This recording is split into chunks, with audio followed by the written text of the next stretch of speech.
उत्तर प्रदेश के नोएडा में किसानों के प्रदर्शन पर बड़ा अपडेट सामने आया है। नोएडा के किसानों ने दोपहर से अपनी मांगों को लेकर प्रदर्शन शुरू किया था। किसानों के प्रदर्शन की घोषणा से सुबह से ही नोएडा से लेकर दिल्ली तक सुरक्षा व्यवस्था चुस्त दुरुस्त रही। वहीं किसान आंदोलन को लेकर प्रशासन की टीमें लगातार प्रदर्शनकारियों के संपर्क में रहीं और पुलिस और किसानों के बीच जो बातचीत रही वो सफल रही। प्रदर्शनकारी किसान संगठन के नेताओं के साथ बातचीत में तय हुआ कि अभी आंदोलन को स्थगित किया जाएगा। वहीं प्रदर्शनकारी किसान अब सड़कों को खाली करने पर राजी हो गए हैं। Noida greater Noida express way से दिल्ली जाने वाला रूट खोल दिया गया है। साथ ही साथ किसानों को दलित प्रेरणा स्थल पर शिफ्ट किया गया है। बता दें कि एक सप्ताह का समय मांगों को लेकर दिया गया है और एक हफ्ते से मांगे पूरी नहीं हुई तो दोबारा प्रदर्शन किया जाएगा। देखिए, किसानों ने कूच किया और उसके बाद जो बैरिकेडिंग लगाई गई थी, प्रशासन ने जो तैयारियां की थी किसानों को लेकर, किसानों को रोकने को लेकर, उस बैरिकेडिंग को तोड़ दिया गया। साथ ही साथ किसान पहुंचे हुए थे और कोई किसान ट्रैक्टर से तो कोई पैदल मार्च करता हुआ जा रहा था और इसके चलते रोड ब्लॉक थे, जिसके चलते सड़कों पर लंबा जाम भी देखने को मिला। और ये तस्वीरें देखिए जरा, किसानों के लिए जो बैरिकेडिंग लगाई गई थी उस बैरिकेडिंग को किसानों ने तोड़ दिया और किसान आगे बढ़ते हुए नजर आए। तो ये तस्वीरें देखिए, दिल्ली कूच फिलहाल अभी किसान नहीं करेंगे। पुलिस के साथ जो बातचीत हुई उसको लेकर यह अपडेट सामने आया कि फिलहाल अभी जो किसान हैं वो दिल्ली कूच नहीं करेंगे। दलित प्रेरणा स्थल पर किसानों को शिफ्ट किया गया है और लगातार किसान मांगों को लेकर अड़े हुए हैं और समय दिया गया है। देखिए, हमारी मांगे थी कि हमें 10% विकसित भूखंड मिलने चाहिए। जो 2013 का भूमि अधिग्रहण कानून है, जो 1 जनवरी 2014 से लागू होना था, वो लागू यहाँ नहीं हुआ है।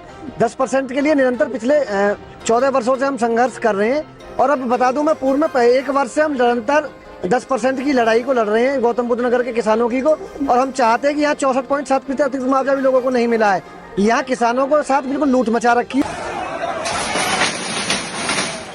देखिए, ये तस्वीरें सामने आई हैं और ये दिल्ली बॉर्डर की तस्वीरें हैं जहां पर किसान पहुंचे हुए थे। दिल्ली जाने के लिए फिलहाल किसान अड़े हुए थे, लेकिन पुलिस के साथ बातचीत हुई और बातचीत में फिलहाल किसानों ने अल्टीमेटम दिया है, समय दिया है। महामाया फ्लाईओवर के पास किसानों को रोका गया। बैरिकेडिंग जो किसानों के लिए लगाई गई थी, फिलहाल उस बैरिकेडिंग को किसानों ने तोड़ा और आगे बढ़ते हुए नजर आए। लेकिन फिलहाल किसानों को दलित प्रेरणा स्थल पर शिफ्ट किया गया है और सड़कों पर जो जाम लगी हुई थी फिलहाल अब वो कम होती हुई नजर आ रही है।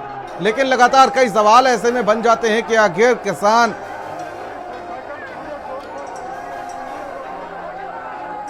जो देश का पेट भरता है, आखिर उसको उसकी चीज का वाजिब रेट क्यों नहीं मिलता है। और साथ ही साथ ऐसे में यह भी सवाल खड़ा होता है कि किसान अगर सड़कों पर उतरेगा, प्रदर्शन करेगा, तो खेत में आखिर देश का पेट भरने के लिए मेहनत कौन करेगा, ये भी कई बड़े सवाल हैं। तो देखिए, अपडेट आपको दे देते हैं कि आखिर कितने बजे क्या हुआ। 12:30 बजे भारी संख्या में किसान महामाया फ्लाईओवर पहुंचे। उसके बाद आपको बता दें कि 1 बजे दिल्ली की तरफ किसानों ने मार्च कर दिया। उसके बाद दिल्ली की तरफ किसानों ने मार्च किया और साथ ही साथ आपको बता दें कि किसानों को रोक दिया गया। बैरिकेडिंग लगाई गई, लेकिन किसानों ने बैरिकेडिंग को तोड़ दिया।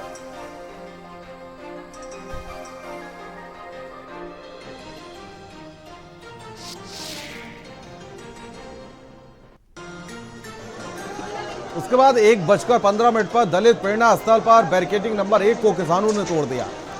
कई बैरिकेडिंग लगाई गई थी, लेकिन देखिए किस तरीके से जो पहली बैरिकेडिंग लगाई गई थी किसानों को रोकने के लिए, शुरुआती बैरिकेडिंग को फिलहाल किसानों ने तोड़ दिया और उसके बाद किसान आगे बढ़ते हुए नजर आए। ये तस्वीरें देख सकते हैं किस तरीके से 1:15 की वो तस्वीरें हैं जब किसान जिनके लिए जो बैरिकेडिंग लगाई गई थी उनको रोकने के लिए पुलिस प्रशासन ने पूरी तैयारी की थी और उसको तोड़ दिया गया। और उसके बाद देखिए 1:30 बजे दलित प्रेरणा स्थल बैरिकेडिंग नंबर 2 पर किसानों का धरना देखने को मिला।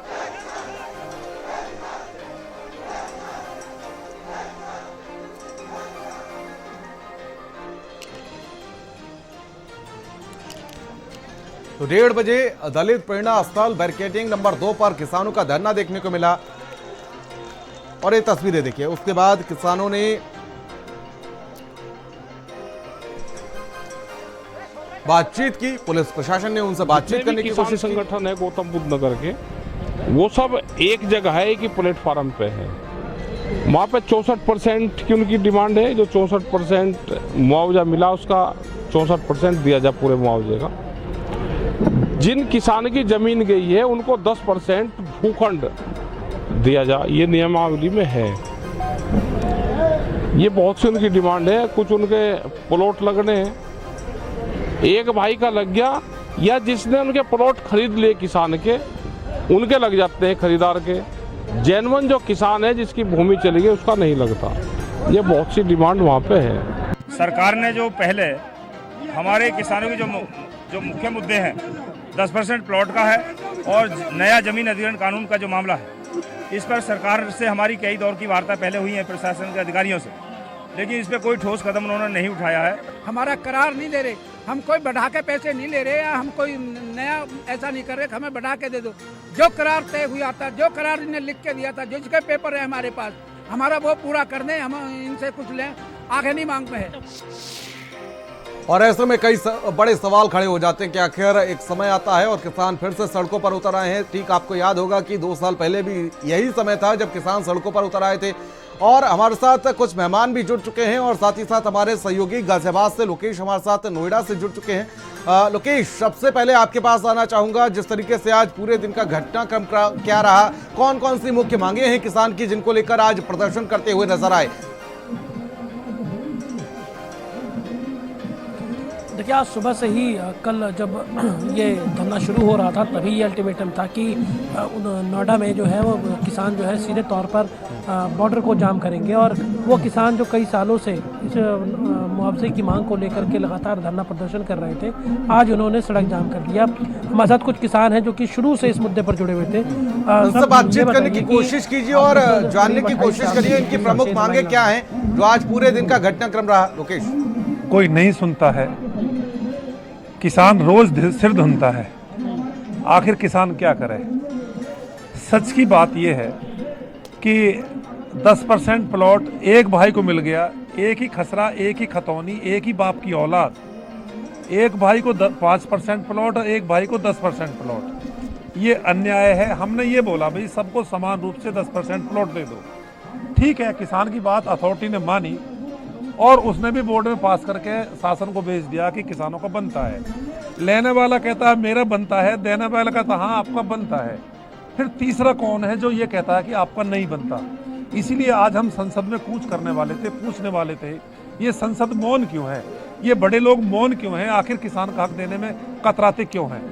दूसरा पॉइंट ये था कि जो फरवरी में हमने दिल्ली कूच करा था, हाई पावर कमेटी बनी थी, जिन मुद्दों को उसने पॉजिटिव कर दिया तो उसको धरातल पर उतारने में आपको दिक्कत क्या है, उनको आप धरातल पर उतार दो।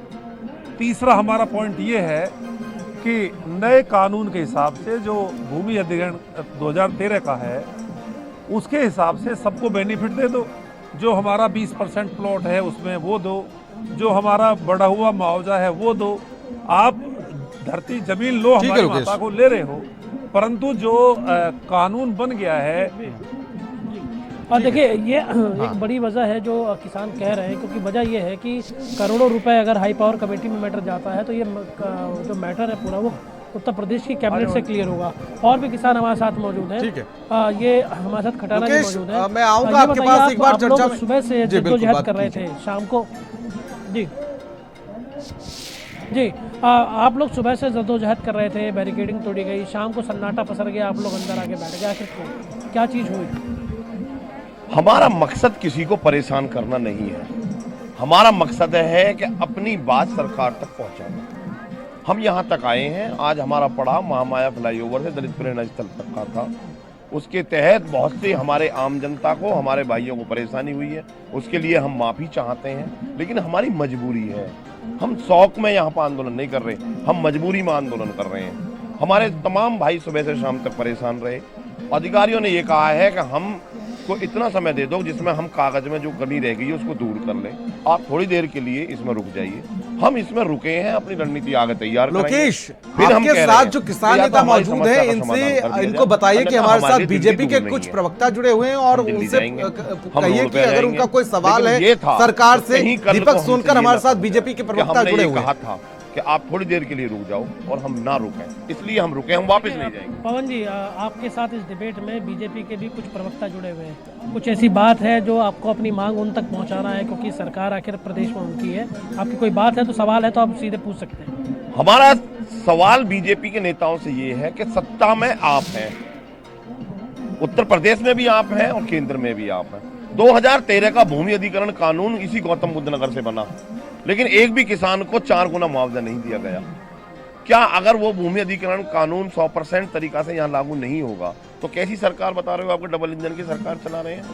10% जो हमारी जमीन हमारे से कटी हुई है उसका पैसा हमसे लिया हुआ है, उसको हमें नहीं दिया जाएगा। ये कहाँ का कानून है भाई?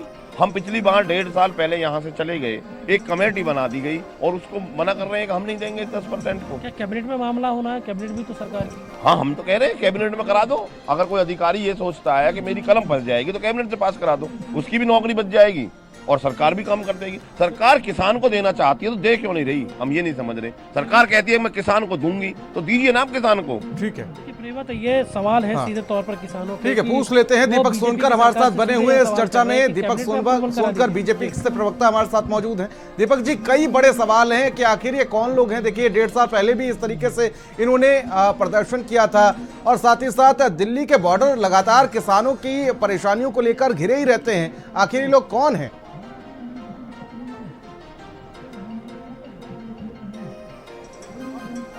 जी देखिए,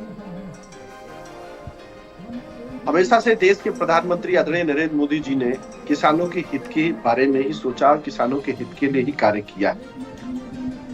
जब किसानों की समस्या की बात आई, 3 काले कानून की बात आई या किसान बिल की बात आई, तब किसानों की बात को मानते हुए, किसानों के हित को ध्यान में रखते हुए, किसान भाइयों के प्यार को ध्यान में रखते हुए उस पर भी निर्णय लिया गया।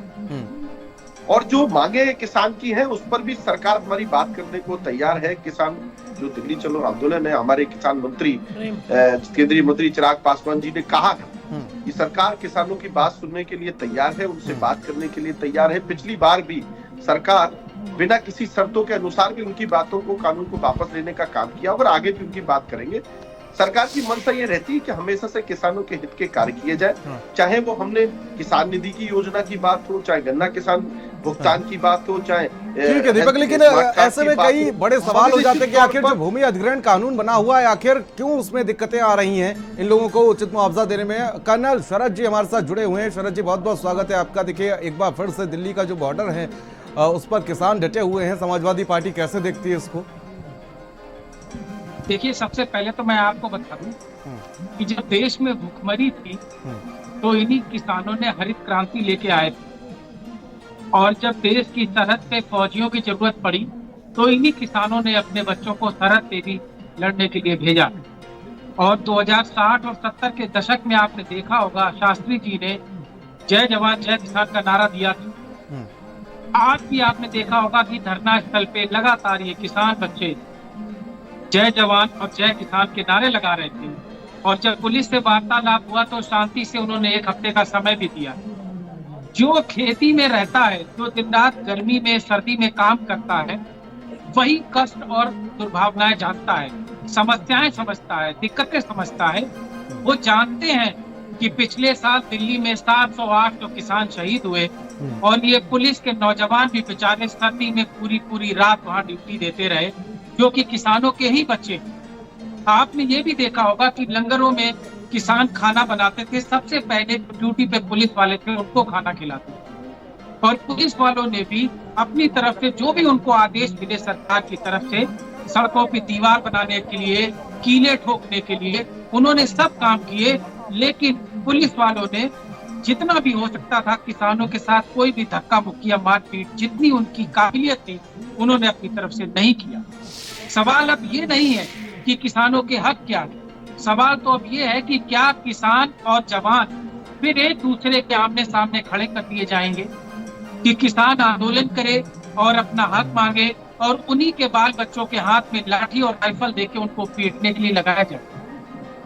ये डर इसलिए है कि पिछली बार जो कानून आए थे, हमारे साथी भारतीय जनता पार्टी के प्रवक्ता ने अभी खुद स्वीकार किया है कि वो कानून तीनों काले कानून थे और प्रधानमंत्री जी ने उन कानूनों को वापस लिया और देश से माफी मांगी, किसानों से माफी मांगी।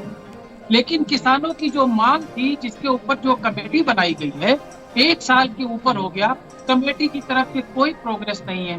किसानों को और देश की जनमानस को उसके विषय में तरक्की क्या हुई उसकी कोई जानकारी नहीं। किसान के क्या हक हैं और क्या नेता कर सकता है, उससे मैं छोटा सा एक उदाहरण देता हूँ। मुलायम सिंह जी जब उत्तर प्रदेश में मुख्यमंत्री थे, उन्होंने किसानों के लिए चुंगी प्रथा समाप्त की, चुंगी को समाप्त किया, बिजली के पानी की सप्लाई के लिए बिजली फ्री सुविधा। ठीक है शरद जी, लेकिन आज जो मुद्दा था वो भूमि अधिग्रहण को लेकर था, उसको लेकर आज किसान प्रदर्शन के लिए पहुंचे हुए थे। मैं इसका भी जवाब दे देता हूँ आपको। हाँ। इसका भी जवाब दे देता हूँ। ठीक है, कम शब्दों में अपनी बात को पूरा करिए। मैं बनाया, ठीक है जी। हाँ। अखिलेश यादव जी ने जब एक्सप्रेस वे बनाया, पहले सर्किल रेट बढ़ाया और उससे 4 गुना अधिक रेट पे सभी किसानों को पेमेंट किया। उत्तर प्रदेश में उस किसान के भी किसान परिवार ने उस एक्सप्रेस वे का विरोध नहीं किया, बल्कि आभार व्यक्त किया कि अच्छा पैसा भी मिला, मुआवजा भी मिला और मंडियां भी बनाने प्रायोजित की जो भाजपा ने वो भी। दीपक जी, कहाँ परेशानी आ रही जब एक उसका कानून बन गया है और उसको लेकर अब किसान सड़कों पर उतरेंगे तो भाई हमारा और आपका पेट कौन भरेगा? देखिए, हमारे किसान भाइयों की हर समस्या का समाधान देश के प्रधानमंत्री आदरणीय नरेंद्र मोदी जी ने किया है और लगातार सबका साथ। और ये किसान वही किसान है दीपक जी जो 1.5 साल पहले सड़कों पर उतरते हुए नजर आए थे और उनकी जब समस्याओं का समाधान नहीं हुआ तो आज फिर से वो प्रदर्शन करते हुए नजर आए। अब 1 हफ्ते का उन्होंने समय दिया है कि हमने यही कहा कि किसी भी समस्या का समाधान या किसी भी चीज का बातचीत से हल निकलेगा और सरकार हमारी बातचीत करने को तैयार है। जो उनकी मांगे हैं उस मांग पर बातचीत करने के लिए तैयार है, मगर समस्या कहाँ है? हमेशा से जो किसान नेताओं के पक्ष में दिख करके जो अपने आप को एकदम स्वयंभू बना करके दिखते हैं और हमारे जो समाजवादी पार्टी के कर्नल साहब है, बहुत सीनियर है, कर्नल है, इनको समझना पड़ेगा। जब 2012 से इन्होंने बहुत सारी सरकार के ऊपर किसान के प्रकल्पों की बात करी। मैं इनसे ये पूछना चाहता हूँ, जब 2012 पूछ तो किसान आपसे रहा है कि आखिर जो भूमि अधिग्रहण कानून बना है वो कहाँ गया? हम तो उनसे बात करने को तैयार हैं, मगर समस्या यही है कि कब जब समाजवादी पार्टी के लोग इस बात को वैध कह रहे हैं और जो लोग उसके नेतृत्व करने वाले ठीक है, लोकेश हमारे साथ बने हुए हैं लगातार नोएडा से, किसानों के साथ मौजूद हैं। लोकेश, आपके साथ और भी वहां पर कुछ किसान हैं। आज जिस तरीके से सड़कों पर किसान देखा गया, सड़कों पर किसान उतरता हुआ नजर आया, अपनी मांगों को लेकर बातचीत करिए उनसे। और दीपक जी, जिस तरीके से कह रहे हैं कि किसान तो पूरी तरीके से संतुष्ट है, लेकिन किसान नेता ही नहीं बात होने देना चाह रहे हैं सरकार से। देखिए, सबसे बड़ी समस्या यही है कि एक सरकार के भीतर जब एक तरीके का लैंड एक्विजिशन का कानून है, किसान बार बार यही सवाल उठा रहे हैं, तो एक देश में एक कानून है तो फिर उसी के तहत अधिग्रहण क्यों नहीं होता? और हमारे साथ कई सारे किसान मौजूद हैं जो युवा किसान भी हैं। आप लोग बताइए कि अधिग्रहण का कानून लागू हुआ, क्या वो मिला आप लोगों को? और इसी मांग को लेकर के तो आप लोग यहाँ सुबह से डटे हुए हैं। जी भाई, मैं आपको बता दूं, जो न्यू लैंड एक्विजिशन एक्ट है, इसका हमें बेनिफिट कुछ नहीं मिलते हैं। आप कह रहे हो एक देश दो नीति, मैं कह रहा हूँ एक प्रदेश दो नीति भी है। गोरखपुर में भी पिछले दिनों अधिग्रहण हुआ तो वहाँ सर्किल रेट का 4 गुना मुआवजा, नए भूमि अधिग्रहण कानून के सारे लाभ दिए गए। तो हम क्यों वंचित रहें? भाई ऐसा होता है कहीं क्या कि एक प्रदेश दो नीति हो, एक देश दो नीति हो? हमारी जो दूसरी मुख्यतः मांग है वो 10% की, उसमें भी प्राधिकरण की दो नीति है। कुछ किसानों को 10% दे रहा है, कुछ को 6% दे रहा है। ये कितनी बड़ी विडंबना, कितना बड़ा अन्याय है, आप खुद सोच के देखिए। इसकी वजह ये तो नहीं है कहीं कि नोएडा के अंदर जमीनों के रेट आसमान छू रहे हैं, करोड़ों की जमीनों के रेट हैं, इसी वजह से शायद प्राधिकरण हाथ पीछे कर रहा है या पैर पीछे खींच रहा है? अच्छा, आप ये समझ के देखिए, आप मीडिया हाउसेस के यहाँ बड़े बड़े ऑफिस हैं, आप ये जो शहर बसा, ये बसा किसके कारण? किसकी सहूलियत के कारण? किसने ज़मीनें उपलब्ध कराई? किसकी मर्जी से बसा है शहर? उसी किसान को ठगा जाएगा। आज ज़मीन की कीमतें बढ़ गई। आप जो है हमसे 10 रुपये की ज़मीन लेके, मैं एक उदाहरण के तौर पे कह रहा हूँ, 10 रुपये की ज़मीन लेके आप 100 रुपये की बेच रहे हो। क्या यही काम प्राधिकरण का रह गया है? प्राधिकरण क्या प्राइवेट प्रॉपर्टी डीलर है क्या? उसका सोशल वेलफेयर कोई काम है ही नहीं, बस profit profit profit. Social welfare का जीरो काम। तो ये कोई आप कानून से भी अलग हो, प्राधिकरण कानून से भी अलग है क्या? कहाँ संविधान गया, कहाँ कॉन्स्टिट्यूशन के आर्टिकल नंबर 14 क्या कहता है? तीनों के तीनों प्राधिकरण, नोएडा, ग्रेटर नोएडा, यमुना, तीनों जगह के किसानों की यही समस्या है। जी जी जी बिल्कुल, ये जो सरकार है ये किसान को ठगने का काम कर रही है, किसान को बहकाने का काम कर रही है। कोई बहुत बड़ी मांग नहीं है हमारी, हमारा हाई कोर्ट का आदेश है, हमारी वाजिब मांग है, और उस वाजिब मांग को भी ये पूरा नहीं कर रहे हैं तो हम क्या बोलें? ये किसान को ठग ही रहे हैं, और क्या बोलें बताइए आप? बीजेपी के प्रवक्ता भी जुड़े हुए हैं आपके साथ, अगर कोई सवाल उनसे है तो आप सीधे मेरे जरिए पूछ सकते हैं। नहीं, मैं बीजेपी के प्रवक्ता से पूछना चाहता हूँ, क्या गौतम बुद्ध नगर का किसान किसान नहीं है? सिर्फ गोरखपुर का किसान किसान है क्या? गोरखपुर में सर्किल रेट का 4 गुना मुआवजा मिलेगा, क्यों मिलेगा सर्किल रेट का 4 गुना मुआवजा? अगर वहाँ मिलेगा, मिलना चाहिए, मैं तो कह रहा हूँ गोरखपुर के किसान भी किसान है, हमारे भाई हैं, पर हमें क्यों नहीं मिलेगा? फिर हमें भी तो मिलना चाहिए। बीजेपी के प्रवक्ता से मेरा ये सवाल, आप ये जवाब दें कि गोरखपुर में क्यों सर्किल रेट का 4 गुना मिल रहा है? ओवर टू यू प्रियव्रत, आपने सवाल सुन लिया होगा। जी जी, और सवाल का जवाब भी ले लेते हैं दीपक जी से। दीपक जी, आखिर ये दोहरा चरित्र क्यों किया जा रहा है? गोरखपुर के जो किसान है उनको 4 गुना मुआवजा और नोएडा किसानों को नहीं दिया जा रहा। सवाल देखिए, सुना आपने अभी? जी, मैंने पूरा सवाल सुना है। देखिए, किसान भाई चाहे गोरखपुर का हो, चाहे मेरठ का हो, चाहे नोएडा का हो, चाहे राजस्थान का हो, चाहे वहां का हो, सारे किसान भाई एक बराबर हैं, एक साथ है, और उनकी हर बात, मगर कहीं ना कहीं क्षेत्र के हिसाब से, खेती के हिसाब से, जहाँ से कहीं मान लीजिए कोई गन्ना पेंट का खेती होती है, कोई क्षेत्र में किसी अन्य क्षेत्र की खेती होती है, उसकी सुविधा अनुसार कमेटी बना करके उस पर निर्णय लिया गया। किसान भाई की ये मांग है, उस पर भी विचार करके उस पर निर्णय लिया जाएगा।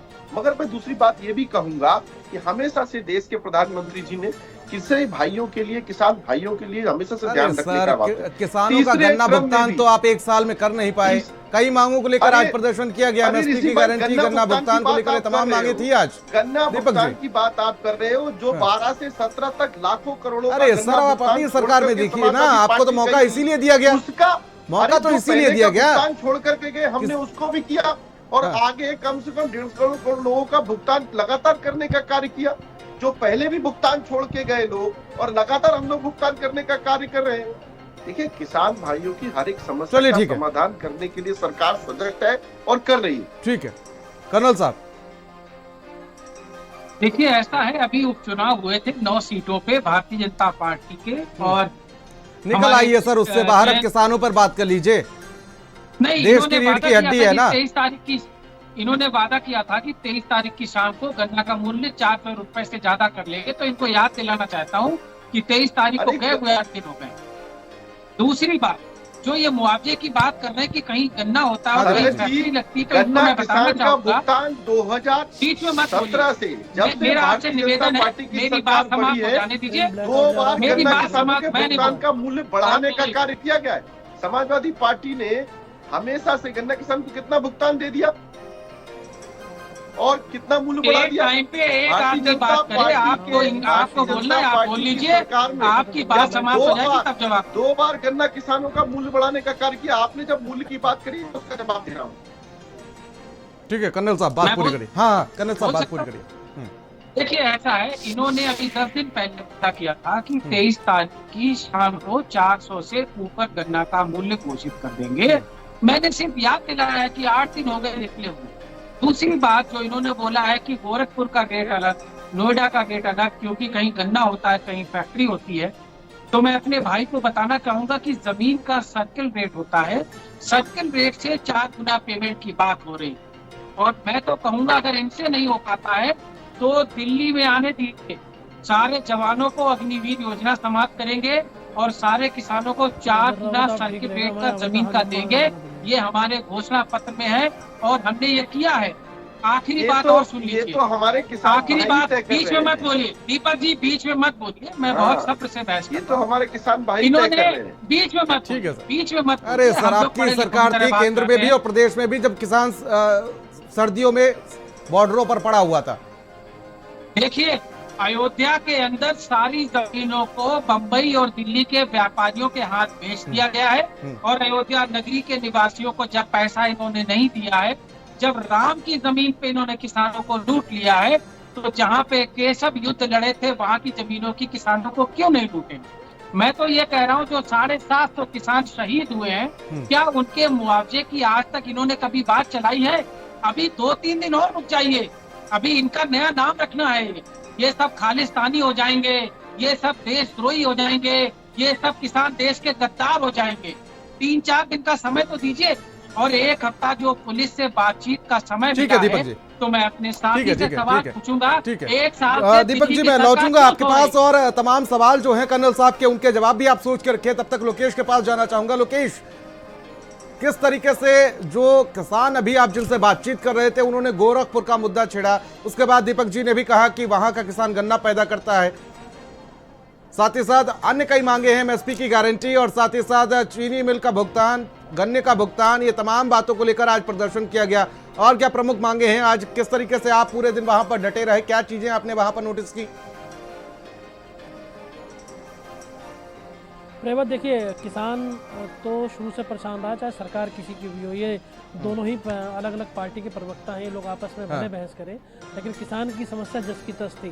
जो कभी गन्ने का रेट उन्हें कभी भी वाजिब नहीं मिला, और अभी तो एक वीडियो भी वायरल हो रहा था अरंडी के प्रवक्ता साहब का कि उन्होंने कह दिया कि 400 रुपये का हम रेट दिलवाएंगे, बहरहाल वो मिला नहीं। हमारे साथ और भी किसान हैं। आप बताइए साहब कि ऐसे सुबह से आप लोग डटे रहे, शाम को आप लोग हट गए, किनारे आ गए, ऐसा क्यों किया? और ऐसे कौन से भी मुद्दे हैं जिनको आप लोग दिमाग में रखे हुए कि वाकई आप लोगों को अभी उस पर बातचीत करें, या इस बार भी कहीं 1 हफ्ते का समय ऐसी खरीद लिया गया? पहले तो मैं अपने पत्रकार बंधुओं का धन्यवाद करूंगा कि उन्होंने किसानों की पीड़ा को माना और एक उनकी आवाज़ को उठाने का काम किया। पहले तो मैं आपका धन्यवाद करता हूं। दूसरे, हटने का कोई मतलब नहीं है। देखिए, हम आशावादी हैं और किसान हैं। हमारा जो संयुक्त मोर्चा बना है उसने पहला अपना कार्यक्रम एक महापंचायत बुलाई ग्रेटर नोएडा प्राधिकरण पर। उसके बाद वहाँ महापंचायत के बाद वहाँ महापड़ाव हुआ। महापड़ाव हमारा आज के 3 दिन रहा ग्रेटर नोएडा प्राधिकरण पर। मैं ये पूछ रहा हूँ कि मांग क्या है? अभी ये वाला तो मांग है, इसके अलावा भी बहुत सारी मांग है कि गन्ने का समय सही से समय नहीं मिल रहा, बिजली के बिल ज़्यादा बढ़ करके आ रहे हैं, तो किसानी करे तो कैसे करे थे आदमी? मैं आपको बता रहा हूँ, मैं गौतम बुद्ध नगर की समस्याएं आपको बता रहा हूँ। तो हमारा ये 3रा पड़ाव है दिल्ली का। अभी आप मेरे से क्वेश्चन कर रहे थे कि क्यों हट गए। हमारे में आपको अपनी मांग तो हमारी कुछ है ही नहीं। हमारा जब एक्विजन हुआ है तो उसके दौरान प्राधिकरण ने हमसे करार करे हैं, करार पूरे करने वाली बात है। पहला तो हमारा एक करार है कि 10% जो है विकसित भूखंड, क्योंकि हमारी ज़मीन का 90% ज़मीन का कंपनसेशन किसान को दिया गया है, 10% उन्होंने रोक लिया कि इस पैसे के बदले में आपको हम विकसित भूखंड देंगे। पहले बात तो यह है, कोई किसान पहले मिलता था, अब नहीं मिल रहा? नहीं, पहले 5% ये दे रहे हैं रेगुलर, परंतु किसान का कहना है कि हमको 10% ही चाहिए, हम 10% ही लेंगे।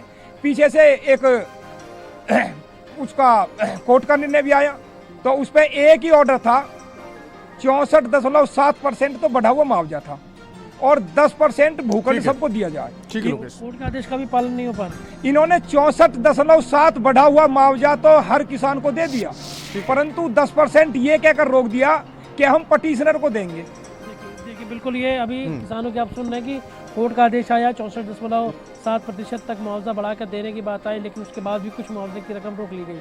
तो ये लगातार किसान जो है इन बातों को, अपने इन ज़मीनी मुद्दों को लेकर के सरकार से सीधे बातचीत करने के फिराक में थे, लेकिन चाहे वो जो यहाँ के अथॉरिटीज़ हों, उनके अफसर हों, कई बार हाई पावर कमेटी बनी, लेकिन कुछ अभी तक ज़मीनी स्तर पर हुआ नहीं। और लगातार ये बातचीत होती है, कई इस तरह की बातचीत होती है, लेकिन निष्कर्ष निकलता है और निष्कर्ष को अमल में नहीं लाया जाता। दीपक जी हमारे साथ लगातार बने हुए बीजेपी के प्रवक्ता हैं।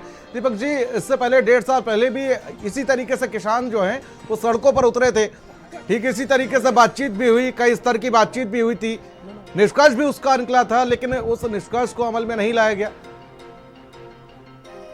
और ठीक इसी प्रकार से आज भी यही देखने को मिला। आज भी बातचीत हुई, 3 घंटे बातचीत चली।